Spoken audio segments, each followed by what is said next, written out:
Quando as pessoas imaginam extraterrestres do espaço, acham que estão nos invadindo, nos estudando como cobaias, trazendo artifícios ou a paz mundial. Mas há os que não só acreditam neles, como acham que chegaram e vieram com apetite. Chamam esse predador extraterrestre de chupa-cabra. E ele vem se alastrando pela América, dando provas de seu apetite insaciável. Coelhos, frangos e especialmente cabras, todos achados mortos com perfurações estranhas no pescoço e o sangue drenado dos corpos. Seria um visitante vampiro do espaço que simplesmente considera a vida na Terra um alimento? Cuidado, humanos. Há um novo extraterrestre na área.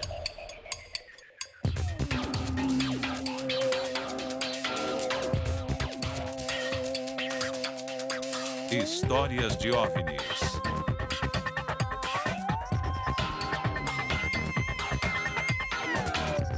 Vampiros extraterrestres.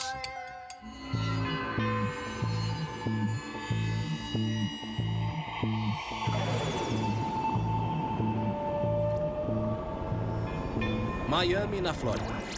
Um lugar onde o sonho norte-americano passa férias. Mas o sonho está virando um pesadelo. Este paraíso costeiro parece ter sido visitado por algo que chamam de... Chupacabras. Chupacabras. Chupacabras. Chupacabras. Chupacabras. Chupacabra. Chupacabras. Chupacabra. Sim, o chupacabra, que em espanhol e português significam a mesma coisa. Originalmente foi um nome humorístico que poderia muito bem ser chupaconejos, o chupa-coelhos, ou chupaverras, o chupa-carneiros. Mas chupacabras tinha um apelo mítico. Os animais estavam sendo mutilados por toda a América Latina. Cada um morto de uma forma estranha e aparentemente do outro mundo. Perfurações no pescoço. Além disso, os corpos estavam completamente sem sangue. Há muitas explicações de extraterrestres a experiências genéticas que escaparam do controle. Mas seria mito ou ameaça? E se for verdade, quanto tempo levaria para passar dos animais para os fazendeiros? O chupacabra fez sua estreia norte-americana em Miami, na Flórida, em junho de 1996. Alguma coisa matou alguns frangos, um galo e 2 cabras. Mas aí, o chupacabra se descuidou e deixou provas físicas para trás.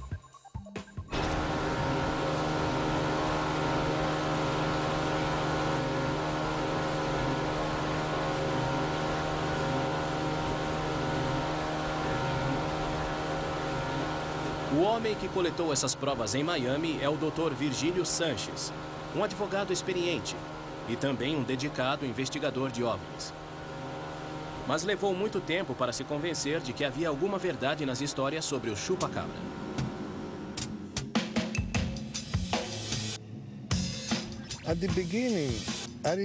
No início, não prestei muita atenção nos tais chupacabras. Ouvi no noticiário, vi nos jornais, mas não prestei muita atenção porque achei que fosse uma superstição, parte de um conto de fadas ou inventado por alguém.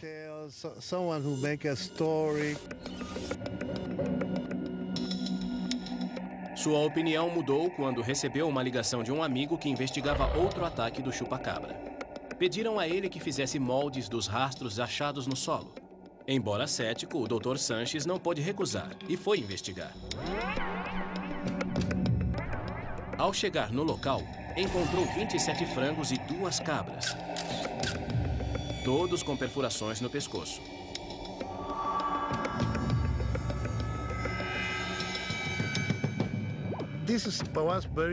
Era muito peculiar e chamou a minha atenção, pois não foi um predador comum que atacou aqueles animais. O fazendeiro mostrou a Sanches onde estavam as pegadas na terra. Por alguma razão, ele não pensou em levar os corpos para provar que o sangue fora drenado. O que ele fez foi tirar o molde da pegada de uma pata desconhecida. Como vê, é bem grande, maior que a de um cão ou qualquer outro bicho de estimação. Pode ser de uma pantera ou leão, mas não há nada disso aqui em Everglades ou em Miami. Compare com meu rosto e veja como é grande. Compare e veja. E a partir daí, ele se convenceu de que havia algo estranho nessa loucura. Ele entrevistou testemunhas e cada uma descreveu características estranhamente similares. Eu não vi o chupa-cabras em pessoa, mas, seguindo a descrição feita por uma testemunha, vou tentar desenhá-lo.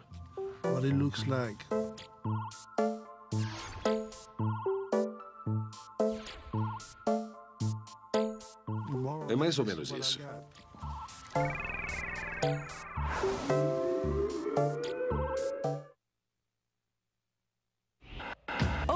No fim de semana, moradores encontraram algumas pegadas estranhas que os levaram até essa visão terrível. Seus bichos mutilados de forma estranha e selvagem.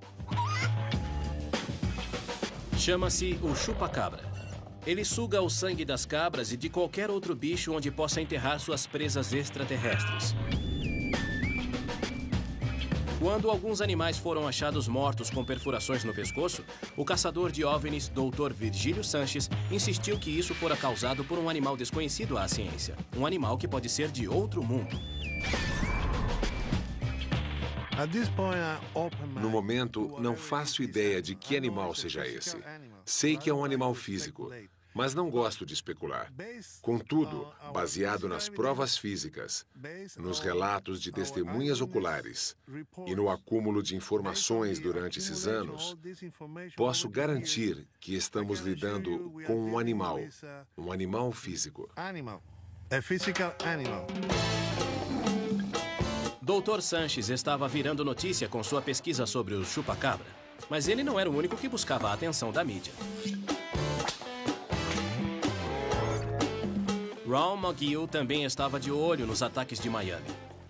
Nos 25 anos em que trabalhou no zoológico de Miami, ele já vira muitos animais, porém nada como um chupa-cabra. A primeira vez que ouvi falar do chupa-cabras foi quando vi pequenas notícias no jornal, na última página, pequenos parágrafos. Aí começaram a surgir mais coisas. Temos uma grande comunidade hispânica no sul da Flórida e aos poucos a notícia foi se aproximando da primeira página. Aí, de repente, minha curiosidade aumentou. Eu queria descobrir o que estava vendo. Pesquisei na internet e achei um monte de informações sobre o chupa-cabras. Já havia adquirido vida própria na internet. Mas houve um grande ataque atribuído ao chupa-cabras e a mídia me chamou e eu fui até lá. Quando McGill chegou, olhou as provas e desenvolveu uma explicação bem mais lógica. Há pessoas que deixam seus cães soltos, há cães vadios, e eles instintivamente se juntam e se tornam selvagens, e às vezes matam por diversão. Diria que foi um ataque de cães. Enquanto eu falava isso para as câmeras, uma senhora hispânica idosa que estava atrás de uma varanda falou: "Não, eu vi. Foi o chupa-cabras." Insistiu, imitando seu jeito de andar, e disse que tinha olhos vermelhos, grandes e brilhantes. É claro que todas as câmeras foram atrás dela. E aquela foi a chamada do noticiário das 6 horas. Foi uma notícia e tanto, tem de admitir. E o público tomou conhecimento. Então, em Miami, surgiram canções sobre ele, camisetas, adesivos de carro. Virou um fenômeno. O chupa-cabra se transformou no queridinho da mídia. E Miami inteira se perguntava: o que é isso? Ele gritou e correu. Não acredito no chupa-cabras, acho que é uma brincadeira. Parece ser bem real. Os cães são uma explicação plausível, embora mais provavelmente rasgassem a carne em vez de perfurá-la. É mais difícil descartar as testemunhas que viram o chupa-cabra, e não só os animais que deixou para trás. Tudo são conjecturas. Precisamos de provas irrefutáveis como o DNA. A seu favor, Sanches alega buscar apenas a verdade, então vai enviar suas amostras para a análise forense. Será que as provas vão dar respaldo ao seu palpite e estamos lidando com algo extraterrestre? If the result came back Se o resultado sair e mostrar que isso pertence a um cão, um animal normal, encerro a investigação e vou para casa, porque já saberei a verdade. Estas são algumas amostras de pelos que o Dr. Sanches coletou de um ataque relatado no Chile. Esta é Lindsay Weiss, cientista forense do Laboratório de Vida Selvagem da Universidade Trent, no Canadá. Ela vai testar a estrutura do DNA presente na amostra de pelo. O teste vai nos dizer de que espécie se origina o pelo. A menos, é claro, que seja uma espécie desconhecida neste planeta.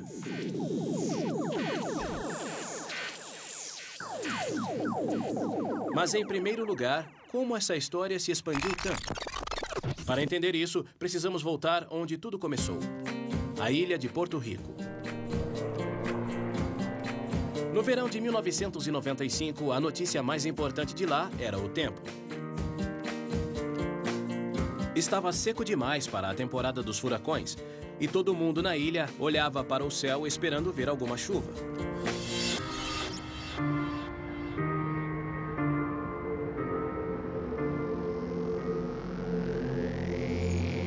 De repente, a seca deixou as primeiras páginas.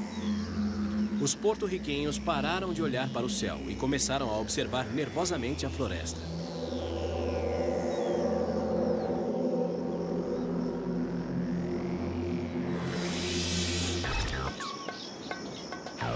A 2 horas de San Juan, a capital de Porto Rico, fica a pequena cidade de Canóvanas. Ismael Aguayo é o xerife local. Seu verão relativamente parado foi interrompido por algumas ligações perturbadoras. Estou preocupado porque, além de cabras, também foram mortos cães e frangos. E também há alguns animais grandes, como vacas e cavalos. Estamos muito preocupados com o que está ocorrendo aqui. É por isso que nos envolvemos tanto, porque todos na cidade estão com medo. Houve cerca de 300 mortes na cidade.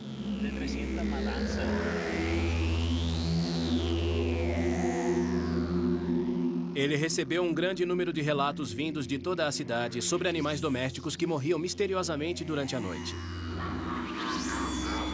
Algo com as tendências de Drácula estava à solta. E não demorou muito para que alguém visse a criatura.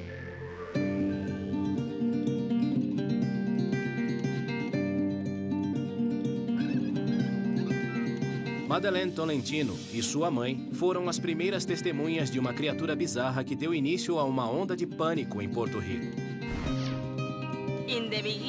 No começo, fiquei apavorada e gritei. Minha mãe estava comigo. Ela também viu o chupacabra. Ele parecia ser de outro planeta. É, uma espécie de ET. Seus olhos. A boca era só uma linha. Uma linha. E ele atravessou a rua assim.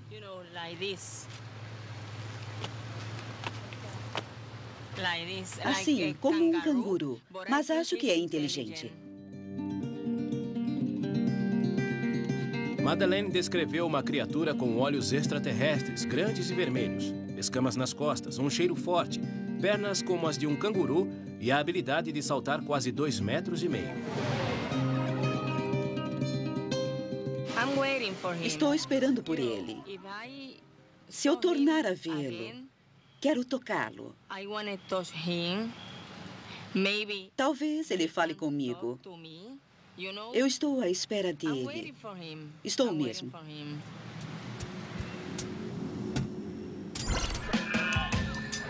Sua descrição alimentou a ideia de que o chupacabra veio do espaço. Após Madeleine, muitas pessoas da cidade começaram a ver o chupacabra. Como Norca, uma professora de inglês da universidade local. Creio que o chupacabras veio do espaço. Ele foi deixado aqui e não teve a sorte do ET, que tinha um dedo brilhante para poder ser levado de volta.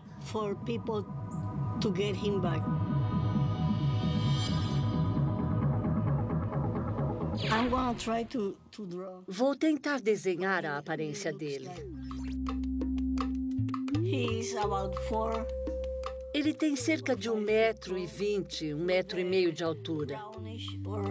E a pele é amarronzada ou negra. A cara dele parece de um macaco. As pernas são como as do canguru. E tinha um tom avermelhado na cara devido ao brilho dos belos olhos.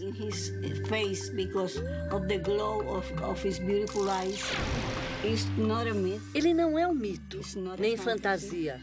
Ele é real. É bem real. Eu o vi, falei com ele. E me sinto feliz por tê-lo visto. Muito feliz mesmo. Sobre o que exatamente eles conversaram? De repente eu disse, você não é um animal. E continuei falando. Quando recebi uma mensagem na minha mente.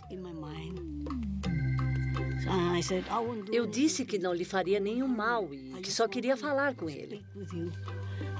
Perguntei se ele era o chupacabras e ele me pareceu confirmar isso. E eu disse, nossa. Norca descreve a criatura como se fosse boa e adorável. Amistosa o bastante até para conversar. Mas para os demais ainda era um monstro sugador de sangue. A contagem de animais mortos continuava a subir. Naturalmente, as mortes misteriosas dos animais estavam ligadas à criatura extraterrestre. Mas se for um extraterrestre, o que está fazendo em Porto Rico matando gado? E as descrições desse extraterrestre são diferentes de quaisquer outras. Mas como deveria ser a aparência de um extraterrestre? Todos fazemos uma ideia dele. Reptiliano, cabeça disforme, humanoide com olhos grandes, inseto enorme, feroz e pegajoso. Quem pode garantir que já não somos visitados por todos eles? O chupacabra pode ser o último a chegar aqui. Já se perguntou o que os extraterrestres comem no jantar? Se conseguem respirar nosso ar e lidar com nossa gravidade, não há motivo para não comerem as coisas que comemos, como cabras, frangos e o coelho de vez em quando.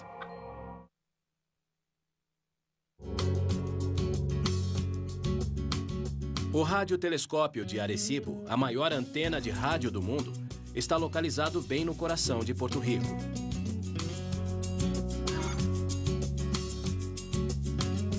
SETI Shostak pertence ao SETI, um grupo de doutores que caçam extraterrestres e buscam vida extraterrestre cientificamente. O Arecibo é uma ferramenta fundamental na tentativa de estabelecer contato com outras formas de vida.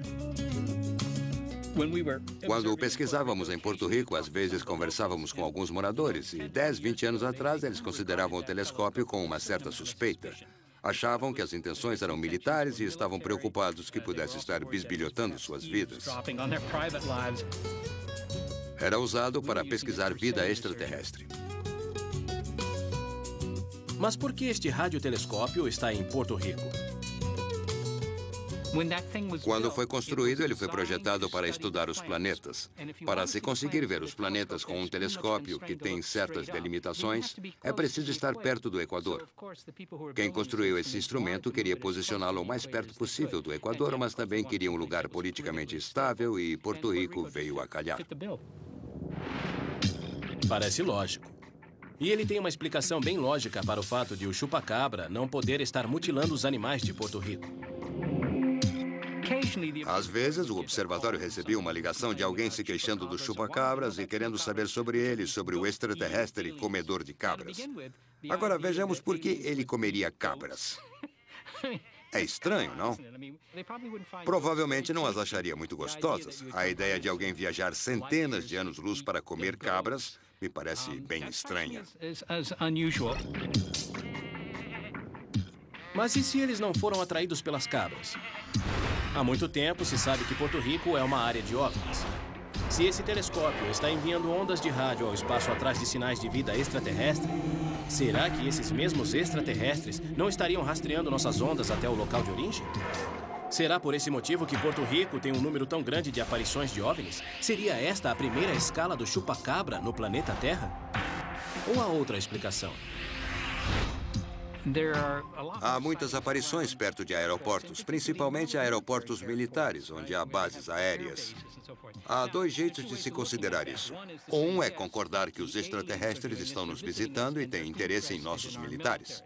A outra explicação é que há muitas aeronaves estranhas perto dessas bases aéreas, e é isso que tem sido visto. Talvez seja apenas um punhado de aviões norte-americanos os responsáveis por todas as aparições de OVNIs em Porto Rico. Embora isso desconsidere as testemunhas que alegam terem visto o chupacabra ou as perfurações nos animais mortos. Na verdade, toda a conexão entre o chupacabra e os extraterrestres ainda está meio obscura, para dizer o mínimo. Em Bradford, na Pensilvânia, vive um homem que pode esclarecer tudo isso. Scott Corrales é autor de um livro preeminente sobre o chupacabra e entende esse fenômeno talvez melhor do que qualquer um.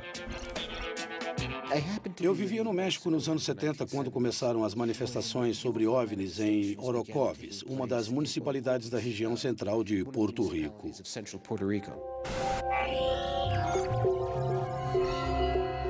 Mas o que isso tem a ver com o chupacabra? A atividade de OVNIs em Porto Rico ocorreu nos mesmos locais de onde vinham os relatos sobre o chupacabra. As aparições de criaturas começaram a se deslocar do centro de Porto Rico para a municipalidade de Canóvanas, perto da cidade de San Juan.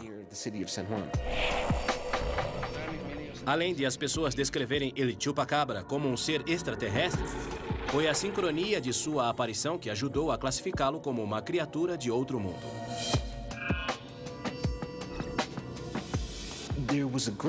Havia um grande anseio de associá-lo a OVNIs simplesmente, porque em alguns casos houve relatos descrevendo a criatura saindo de naves pousadas ou caindo de uma nave.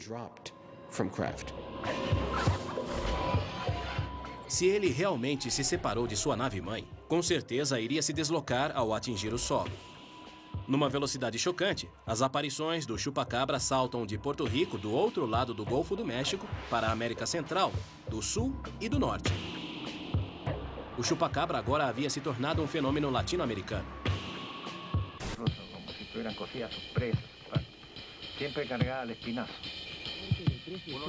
Por volta de 1996, o chupacabra já havia alcançado o status de superastro. Assim como uma versão latina do Pé Grande ou do Monstro do Lago Ness, o chupacabra alimentou os tabloides. Quanto mais sensacional o ataque, menos a sério era levado. E lentamente os relatos cessaram. Mas os animais continuam a ser mortos de formas que são difíceis de explicar. Uma explicação sobre o que essa criatura parecida com um vampiro possa ser tem sua origem numa galáxia muito distante. O que seria essa coisa? Um mito? Um extraterrestre ou outra coisa? O presidente do Clube Cosmos do México, Marco Reynoso, é a pessoa perfeita para descobrir. Ele soube de um ataque a 2 horas de Monte Rey, no México.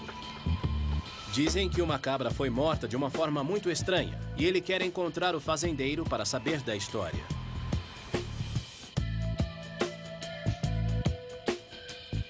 Marco desconfia que a cabra foi morta pelo chupacabra e vai investigar. Vamos até a cidade de Linares para tentar saber alguma coisa sobre o ataque dos chupacabras.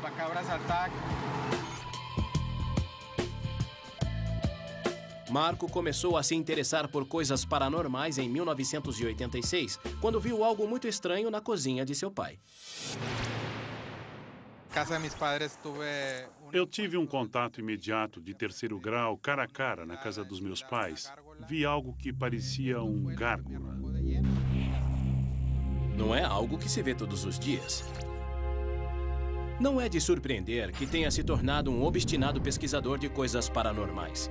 Ele segue o rastro do chupacabra desde que os ataques começaram no México, em 1996. Desde a última década, ele desenvolveu uma teoria única sobre o que seria o chupacabra. Eu acho que o chupacabras é uma mutação de um inseto muito grande.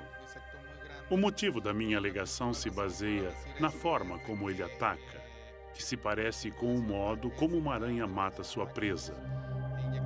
Elas injetam uma espécie de anestésico para fazer a vítima adormecer.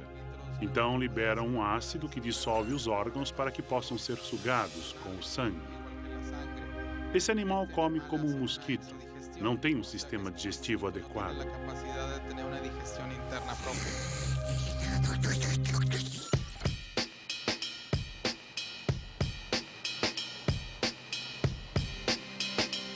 Marco continua sua pesquisa e caça o chupacabra como um detetive particular.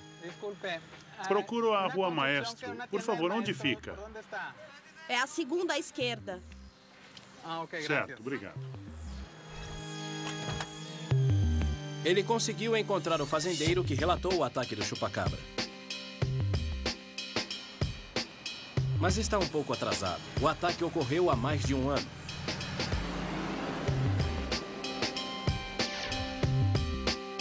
Se havia alguma prova, animais mortos, rastros, amostras de pelos, nada mais existe. Já desapareceu.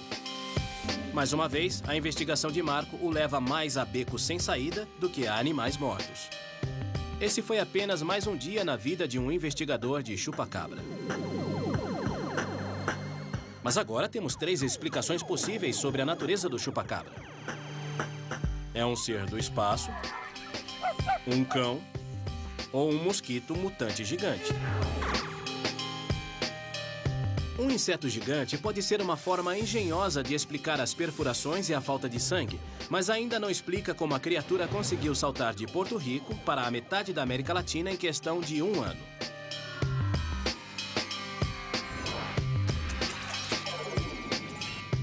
Scott Corrales tem uma teoria interessante que pode ajudar a esclarecer isso. Ao discutir teorias sobre a origem de extraterrestres, sempre levamos em consideração a hipótese extraterrestre, mas devíamos considerar mais a possibilidade intradimensional. Podemos entender melhor essas outras dimensões ou níveis mais altos de existência quando pensamos num prédio de apartamentos.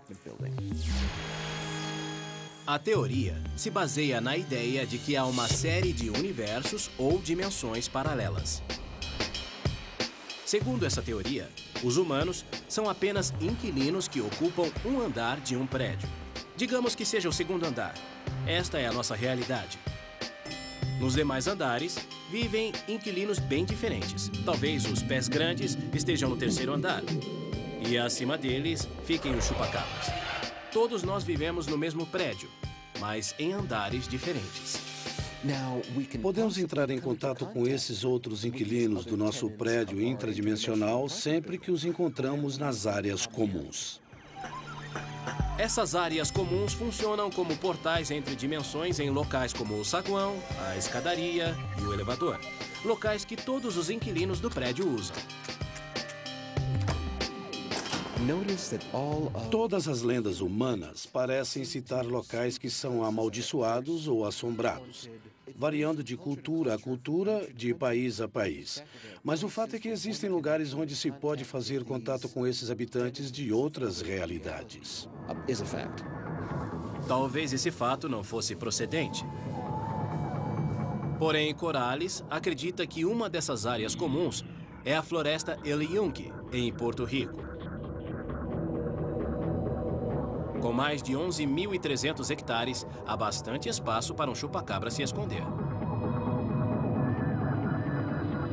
Corrales acredita que a floresta funcione como um portal e que o chupacabra não seja a única coisa que passa através dele. Pelo que sei, os OVNIs têm se manifestado regularmente fora de Yunque. Sabemos de desaparecimentos humanos que vão desde andarilhos a pessoas comuns que desviaram de uma trilha na montanha e nunca mais foram vistas. Isso nos anos 60 e talvez até nos anos 50. Talvez a floresta Eliunki seja um portal intradimensional. Ou talvez os turistas apenas não soubessem ler um mapa. Seja como for, há muito tempo que Eliunki é conhecida pelos locais como um lugar estranho e misterioso.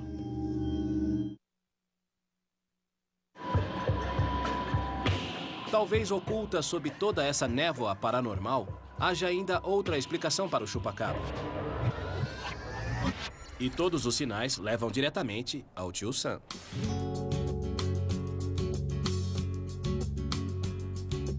Em 1995, o chupacabra e suas conexões com OVNIs colocaram Porto Rico no mapa dos extraterrestres. Mas há um homem que acredita que ele chupacabra tem a ver com os norte-americanos.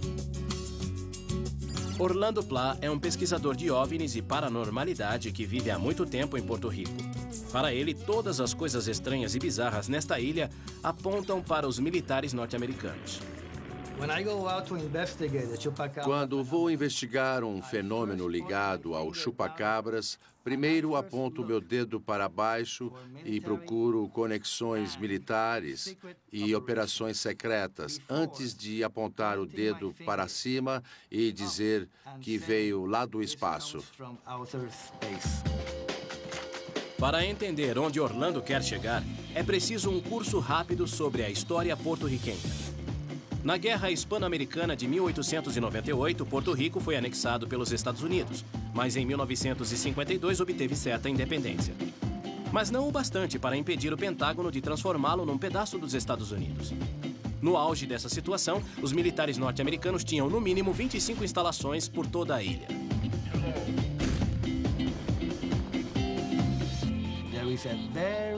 Há uma relação muito íntima entre os militares e Porto Rico.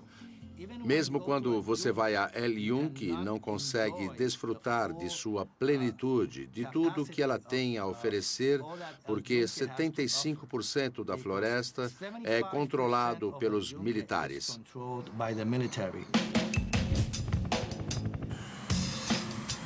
Orlando acredita que muitos dos fenômenos estranhos que ocorrem na ilha têm explicação nessa presença militar maciça e que Porto Rico está sendo usado como um grande laboratório para experiências norte-americanas.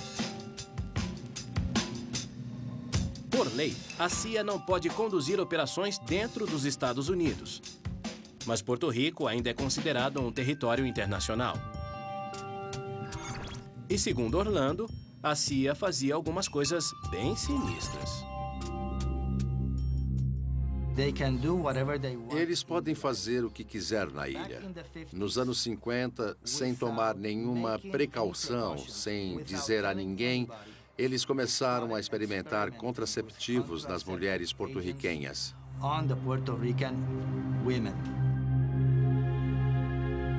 É verdade.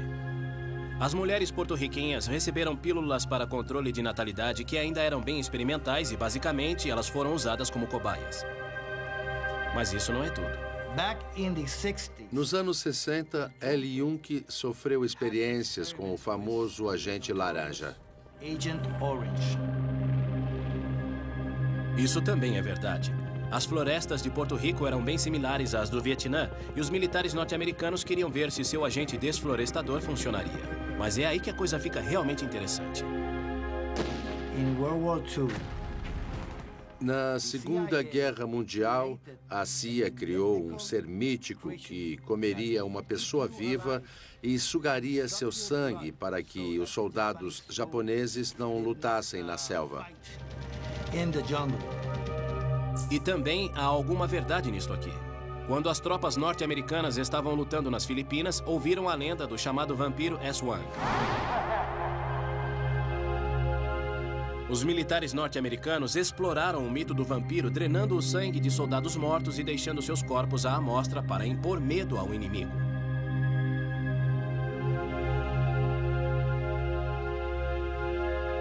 Orlando vai mais além. Ele acredita que a CIA, na verdade, tentou criar um monstro sugador de sangue. Orlando crê que as experiências aconteceram de fato e que o chupa-cabra seja o resultado. Como sabemos que um ataque do chupa-cabras ou um ataque mutilador é para valer?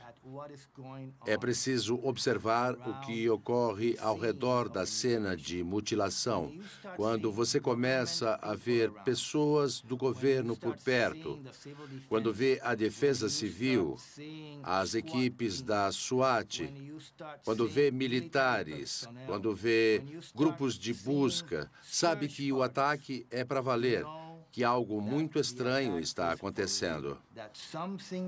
Porque o governo não vai investir milhares de dólares por causa de um cachorro selvagem que invadiu um quintal e matou alguns frangos.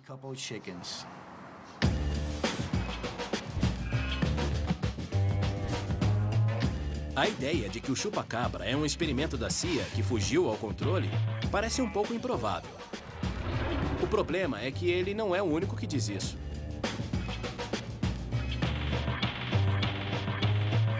Até o xerife de Canóvanas acredita que a CIA esteja fazendo alguma coisa na ilha.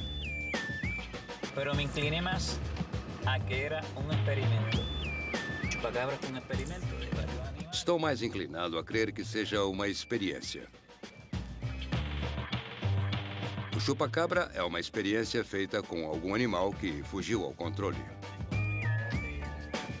E o que eles criaram conseguiu escapar. Em várias ocasiões, estávamos nas montanhas tentando encontrar o chupa-cabra, quando apareceram algumas pessoas do governo federal com cães.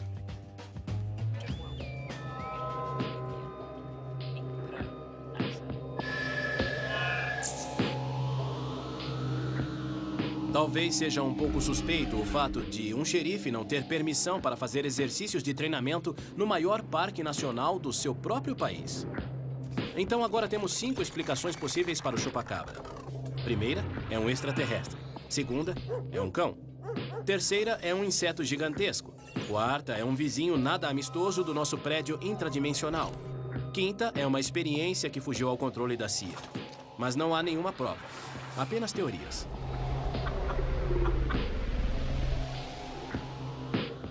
No ano 2000, houve uma nova onda de ataques do chupa-cabra, desta vez no Chile. Virgílio Sanches, nosso caçador de OVNIs de Miami, foi lá coletar provas para comparar com o que encontrara na Flórida. Muitas pessoas acham que sou louco ou maluco. Mas não trabalho para as pessoas. Não sou astro de cinema. Sou um investigador de OVNIs e do chupa-cabras. Quero saber a verdade por interesse próprio. Se você quiser acreditar, acredite. Se não quiser acreditar, por mim tudo bem.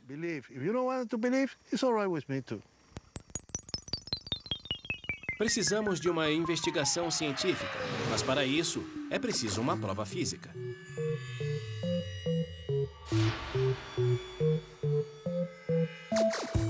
Dennis Murray é um rastreador profissional e também ocupa a cadeira de pesquisa canadense em ecologia terrestre. Ele concordou em examinar algumas provas do Dr. Sanches.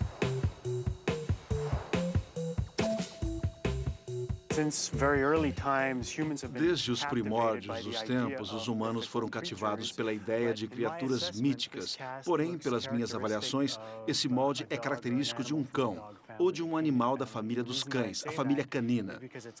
Digo isso porque apresenta as marcas características de 4 dedos e também é mais ou menos simétrica. Se passasse uma linha no meio da pegada, obteria uma espécie de reflexo.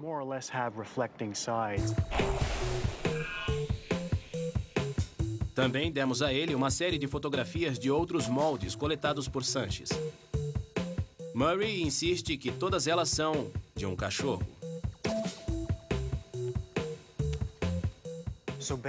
Baseado no que vi nas fotografias e no molde de gesso, não há razão para acreditar que esse animal venha de outro lugar que não seja a Terra. Isso é bem conclusivo. Mas lembram-se disso? Se o resultado sair e mostrar que isso pertence a um cão, um animal normal, encerro a investigação e vou para casa, porque já saberei a verdade.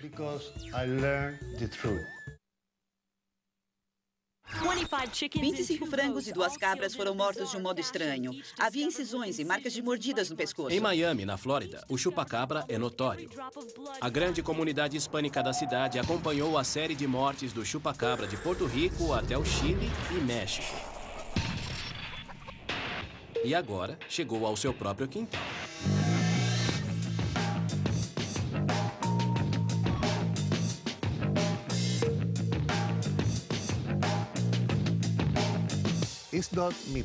Não é mitologia nem lenda. Estamos lidando com um animal real.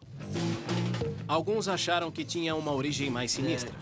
O chupacabras resulta de uma experiência dos Estados Unidos. Outros estão convencidos de que foi deixado por visitantes extraterrestres. Creio que o chupacabras veio do espaço. Muitos estão preocupados não apenas com o gado, mas com suas vidas.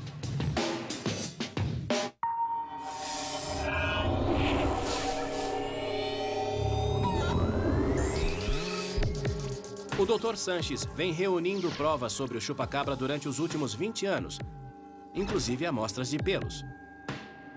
Esta é de um ataque do chupacabra no Chile. Ele concordou em mandar a amostra para o Laboratório de Vida Selvagem na Universidade Trent, no Canadá, onde Lindsay Weiss irá prepará-la para o teste de DNA. Acabei de receber alguns pelos com uma boa quantidade de pele. Ou seja, provavelmente conseguiremos obter algum DNA da amostra e vou usar esse DNA para identificar a espécie.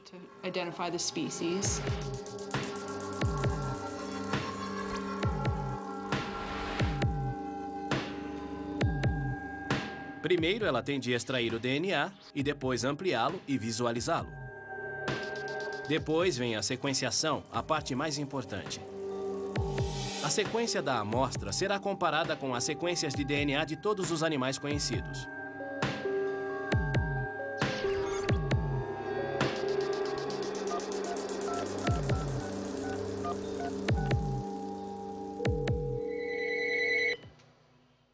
Alô?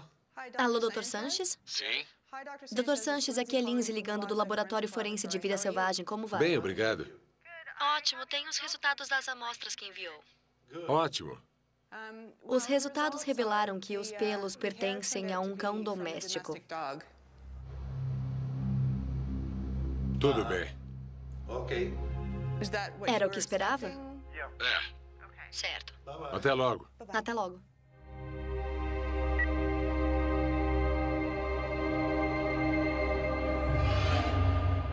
Então, era um cão, afinal. Mas isso não prova que os cães sejam responsáveis por todos os ataques atribuídos ao chupacabra.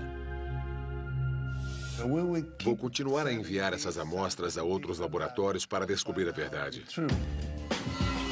Parece que o Dr. Sanches ainda não vai desistir do chupacabra. E há muito mais pessoas convencidas de que há uma criatura extraterrestre à solta. No zoológico de Miami, Ron McGill sabe que sua explicação ainda não foi bem aceita.